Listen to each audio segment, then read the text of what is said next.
Hello guys, welcome you all in this YouTube channel. बेटा तुमसे ना हो पाएगा। Hello guys, welcome to our channel. आज का जो हमारा टॉपिक है वो बेसिकली पीरियोडिक टेबल पे है। तो आज हम पीरियोडिक टेबल के बारे में थोड़े पॉइंट्स उठाएंगे और उसके बारे में थोड़ा पढ़ेंगे बेसिकली पीरियोडिक टेबल होता क्या है। तो बहुत सारे साइंटिस्ट ने अपने idea related to periodic table दिए। तो उनके आइडिया यानी इस अजम्पशन पे ऊपर बेस्ड थे कि यानी जो प्रॉपर्टी जो होती हैं एलिमेंट्स की वो उन्हीं के यानी एटॉमिक मासेस के पीरियोडिक फंक्शन के बराबर उन्हें बोला था। तो क्या हो जाता है इसी बेसिस पे यानी एक साइंटिस्ट था जिसका नाम मेंडेलीव था। तो उसने यानी 63 यानी एलिमेंट्स पीरियोडिक टेबल में दिए। तो उसने यानी इन एलिमेंट्स को हॉरिजॉन्टल हॉरिजॉन्टल रोज में और वर्टिकल कॉलम में उसने अरेंज किया।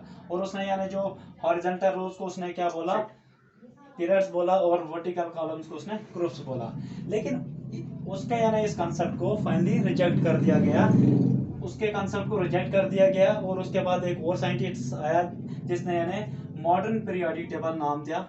और उसने यानी उसी के कंसेप्ट को या उन्हीं सभी साइंटिस्ट के कंसेप्ट को लेके मॉडर्न पीरियोडिक टेबल को एक्सप्लेन किया और उसके एलिमेंट्स को अरेंज किया। तो क्या हो जाता है उसने यानी अपने पूरे एलिमेंट्स को यानी अरेंज किया on the basis of their increasing atomic number. यानी जिसका एटॉमिक नंबर 1 है तो उसको 1 प्लेस पे रखा, और जिसका एटॉमिक नंबर 2 है उसको 2 प्लेस पे रखा। तो उसने अपने एटॉमिक नंबर को यानी किस तरह यानी क्या बोलते हैं किस बेसिस पे एक्सप्लेन किया, उसने यानी अरेंज किया। उसने भी बोला यानी हॉरिजॉन्टल रोज को उसने क्या बोला, हॉरिजॉन्टल रोज को उसने पीरियड्स बोला, और वर्टिकल कॉलम्स को उसने ग्रुप्स बोला। तो उसने कितने दिए, 18 ग्रुप्स दिए और 7 पीरियड्स दिए। तो अब हम हर एक पीरियड को सेपरेटली पढ़ते हैं। तो सबसे पहले हमारे पास ये पीरियड आता है जो हाइड्रोजन से स्टार्ट होता है। तो इस वाले को उसने नाम दिया एल्कली मेटल। यानी एल्कली मेटल इसका नाम क्यों दिया गया, एल्कली मेटल उसने इसका नाम इसलिए दिया गया क्योंकि यानी ये जो होते हैं ये एल्कलाइन इन नेचर होते हैं। वो जब ये वाटर के साथ रिएक्ट करते हैं। तो उसके बाद दूसरे वाले पीरियड को उसने नाम दिया एल्कलाइन अर्थ मेटल। क्यों इसका यानी उसने एल्कलाइन अर्थ मेटल नाम दिया, इसलिए एल्कलाइन अर्थ मेटल नाम दिया क्योंकि यानी इनके यानी जो ऑक्साइड्स हैं, इनके ऑक्साइड जो होते हैं अर्थ क्रस्ट में पाए जाते हैं। और दूसरा रीजन ये था ये यानी एल्कलाइन अर्थ मेटल का, तो ये जो है ये क्या होते हैं यानी क्या हो जाते हैं, हीट रेजिस्टेंट होते हैं। यानी हीट को स्टेबलाइज करते हैं। तो उसके बाद यानी 3 to 12 क्या हो जाता है, ये जितने भी यानी हमारे पास यानी ग्रुप्स हैं, इनमें क्या हो जाता है, इनके फर्स्ट एटॉमिक नंबर की वजह से इनका यानी नाम दिया जाता है। जैसे सेकेंडियम है तो इस ग्रुप को सेकेंडियम ग्रुप नाम दिया गया है। सिमिलरली जिंक तक यानी जिंक वाले ग्रुप को यही जिंक वाले ग्रुप को यानी जिंक के नाम पे नाम दिया गया है। तो उसके बाद हमारे पास यहाँ 13 ग्रुप आता है, वो है बोरॉन। तो सिमिलरली जैसे मैंने यहाँ तक बोला कि मतलब 13 एलिमेंट को यानी इसको नाम दिया गया है 13 ग्रुप्स को बोरॉन फैमिली। तो क्यों बोरॉन फैमिली इसका नाम दिया गया है, इसलिए इसका नाम दिया गया है क्योंकि जैसे आपको पता है हेड वाला जो हमारे पास बोरान फैमिली का एलिमेंट है वो बोरान है। तो क्या हो जाता है कि यानी जैसे आप एक फैमिली होती है तो उसमें क्या होता है कि मतलब जो भी फैमिली का यानी जो हेड मेंबर होता है उसी के नाम से एक फैमिली यानी क्या हो जाती है, जानी जाती है। वैसे ही सिमिलरली यहाँ केस है, यानी बोरान को यानी क्यों बोरान फैमिली बोला जाता है क्योंकि इसका यानी हेड वाला जो एलिमेंट है वो बोरान है। उसके बाद हमारे पास आता है कार्बन फैमिली। यानी कार्बन के बेस पे ही इस वाले ग्रुप का नाम कार्बन दिया गया है। तो उसके बाद हमारे पास आता है नाइट्रोजन फैमिली। तो नाइट्रोजन की बेसिस पे यानी हमारे पास इसका यानी नाम दिया गया है। उसके बाद हमारे पास आता है ऑक्सीजन फैमिली। तो ऑक्सीजन के बेसिस पे यानी इसका नाम दिया गया है, तो इस ऑक्सीजन के नाम पे दिया गया है। उसके बाद हमारे पास आता है फ्लोरीन यानी इसका फर्स्ट एलिमेंट है फ्लोरीन, लेकिन इसको नाम दिया गया है हेलोजेंस।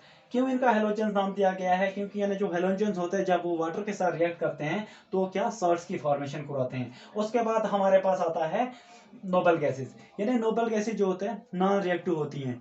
तो क्या हो जाता है कि ये जो नोबल गैसें नॉन रिएक्टिव होते हैं, इन पे इनकी यानी एक एबिलिटी होती है, इनका यानी जो आउटरमोस्ट शेल है वो बिल्कुल ही कंप्लीट होता है, यानी ये ना किसी को इलेक्ट्रॉन देते हैं और ना किसी से इलेक्ट्रॉन लेते हैं। तो जिस वजह से ये हाईली बहुत ही ज़्यादा स्टेबल होते हैं, जिस वजह से इनको यानी किसी को यानी देने की जरूरत नहीं पड़ती है या किसी से लेने की जरूरत नहीं पड़ती है, जिस वजह से इनका नाम यानी नोबल गैस रखा गया है। और इसको हम क्या जीरो ग्रुप भी यानी इसको बोलते हैं। तो ये था हमारे यानी रिलेटिव टू ग्रुप के मुताबिक हमने पढ़ा। तो अब हम आते हैं पूरे मॉडर्न पीरियोडिक टेबल को, यानी हमारे पास चार सब क्लासेस में डिवाइड किया गया है, जिसको हम क्या बोलते हैं, ब्लॉक्स बोलते हैं। तो सबसे पहला वाला ब्लॉक जो हमारे पास आता है ये वाला, ये हमारे पास आता है एस ब्लॉक। क्या आता है? S block. तो हम ये जानेंगे एस ब्लॉक इसको नाम क्यों दिया जाता है, क्योंकि यानी इसका जो आउटरमोस्ट इलेक्ट्रॉन जो होता है वो एस यानी एस ऑर्बिटल में आता है, जिस वजह से यानी क्या हो जाता है इसका नाम एस ब्लॉक रखा गया है। तो उसके बाद हमारे पास एस के बाद हमारे पास पी आता है। और हाँ, एस ब्लॉक की एक बात और, इसमें यानी दो ही ग्रुप्स आते हैं, एक तो एल्कलाइन मेटल आते हैं और एक तो एल्कलाइन अर्थ मेटल आते हैं। उसके बाद हमारे पास आता है दूसरा वाला जो ग्रुप, दूसरा वाला हमारे पास जो ब्लॉक है वो है पी ब्लॉक, ये वाला। तो पी ब्लॉक का नाम जैसे हमने अभी एस ब्लॉक में बोला, वैसे ही सिमिलरली यानी यहाँ पे भी हमें बोलना है कि यानी पी ब्लॉक का नाम पी ब्लॉक इसलिए रखा गया है क्योंकि यानी इसका जो आउटरमोस्ट इलेक्ट्रॉन जो होता है वो पी ऑर्बिटल में आता है।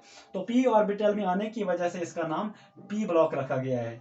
तो इसमें हमारे पास बहुत सारी यानी जैसे चाल्कोजेंस आते हैं और डिक्टोजेंस आते हैं, ऑक्सीजन फैमिली आती है, हेलोजेंस आते हैं, उसके बाद नोबल गैसेस आती हैं। तो उसके बाद हम आते हैं डी ब्लॉक की ओर।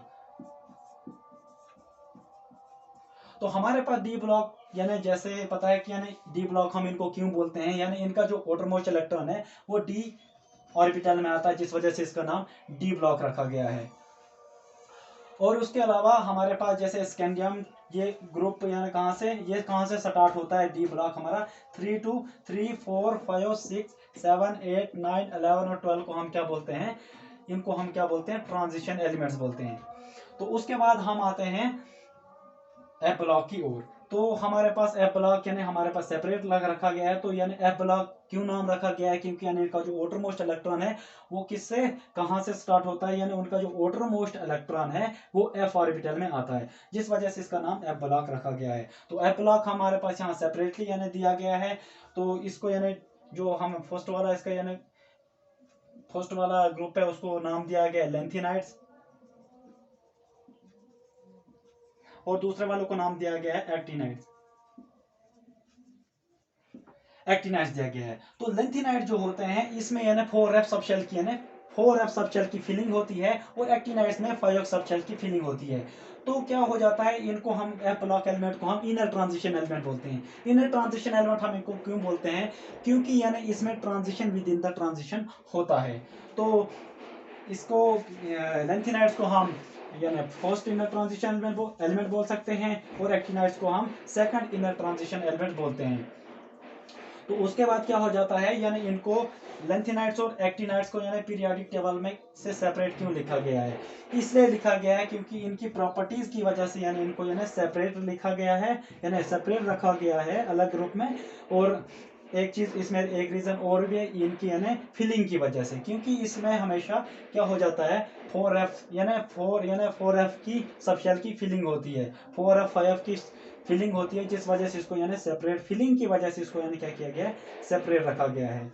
तो हमारे पास देखा गया है हमारा जो सबसे यानी पीरियड की अगर हम बात करते हैं तो क्या आता है, सबसे स्मॉलेस्ट जो हमारे पास जो पीरियड है तो वो क्या आता है, वो हमारा फर्स्ट पीरियड सबसे स्मॉलेस्ट पीरियड माना जाता है, जिसमें खाली दो एलिमेंट्स आते हैं, एक तो आता है हाइड्रोजन और दूसरा आता है हीलियम। और जो सबसे लार्जेस्ट हमारा यानी यहाँ पीरियड बोला गया है, तो सबसे लार्जेस्ट पीरियड हमारे पास 6 पीरियड है, क्योंकि इसमें 32 एलिमेंट्स आते हैं। उसके बाद क्या हो जाता है, हमारे पास यहाँ मेटल और नॉन मेटल में यानी पीरियोडिक टेबल को क्या किया गया, क्लासिफाई किया गया है। तो जैसे हमारे पास यहाँ एस्टाटीन है, जर्मीनियम है, आर्सेनिक है, टुलीरियम है वगैरह, ये हमारे पास कितने बन जाते हैं, ये हमारे पास 5 मेटलाइट्स हैं, यानी हमारे पास यहाँ कितने 5 मेटलाइट्स आते हैं और इनको बिल्कुल एज अ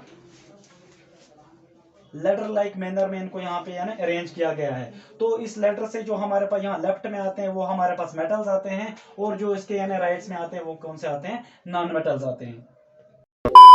तो लाइटेस्ट हमारे मॉडर्न पीरियोडिक टेबल में सबसे जो लाइटेस्ट एलिमेंट है वो कौन सा है, लिथियम है।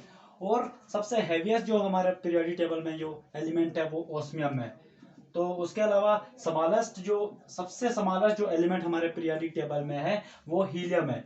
यानी हीलियम क्यों है, क्योंकि इसका यानी जो एटॉमिक रेडियस जो होता है वो बहुत ही छोटा होता है। और सबसे लार्जेस्ट जो एलिमेंट होता है पीरियोडिक टेबल वो फ्रेंशियम है। तो फ्लोरीन को यानी कंसीडर किया जाता है कि यानी पूरे पीरियोडिक टेबल में सबसे ज्यादा रिएक्टिव एलिमेंट बोला जाता है फ्लोरीन को। तो उसके अलावा हमारे पास यहाँ मैजिक नंबर्स भी आते हैं, जैसे 2 है, 8, 18 एंड 42। ये इसका बेसिकली रोल क्या है, यानी अगर आपको बाई चांस अगर किसी एलिमेंट्स का यानी एटॉमिक नंबर याद नहीं है तो आप इन मैजिक नंबर का यानी यूज कर सकते हो।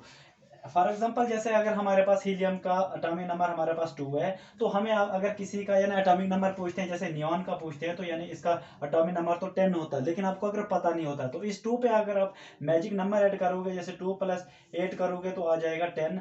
तो हमारे पास 10 किसका एटॉमिक नंबर है, नियॉन का है।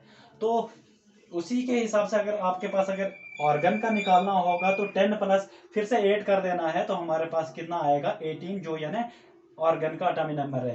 तो अगर इसके अलावा हमारे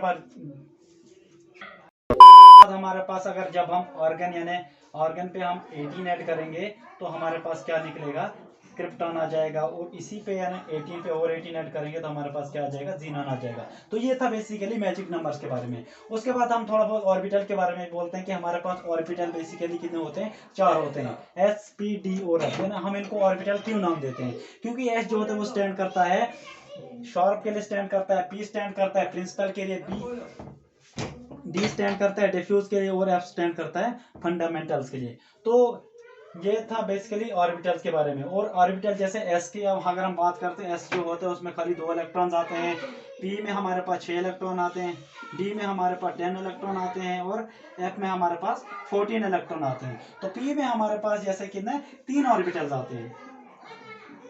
आते हैं, जैसे PX है, PY है और PZ है। और वैसे यानी D में हमारे पास क्या आ जाता है, 5 ऑर्बिटल्स आते हैं, और हमारे पास ये F में कितने ऑर्बिटल आते हैं, 7 आ जाते हैं। तो ये था हमारे पास ऑर्बिटल्स के बारे में। तो मिलते हैं अगली वीडियो में।